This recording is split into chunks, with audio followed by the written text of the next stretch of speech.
हरे विठ्ठल माऊली. तर आज आपण जगद्गुरु संत तुकोबाराय यांचा मन या विषयावरती अभंग पाहणार आहोत. अहंकार सोडला तर मन आपोआपच शुद्ध होतं हे सांगताना तुकाराम महाराज आपल्या एका अभंगामध्ये म्हणतात, त्याग तरी ऐसा करा अहंकारा दवडावे. त्याग तरी ऐसा करा अहंकारा दवडावे, मग जैसा तैसा राहे काय पाहे उरले ते. अंतरीचे विषमगाडे येऊ पुढे नेदावे.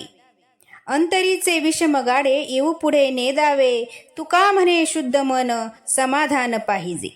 या अभंगाचा अर्थ असा, त्याग करायचाच झाला तर अहंकाराचा त्याग करावा.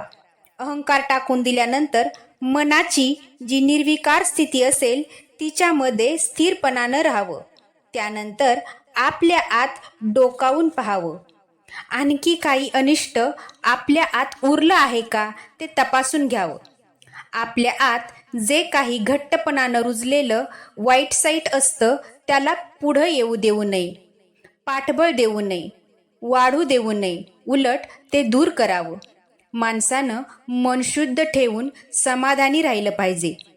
चांगल्या गोष्टींची गोडी मनातच असावी लागते.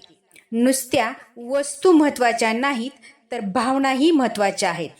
तर आपण आपलं मन हे शुद्ध ठेवलं पाहिजे.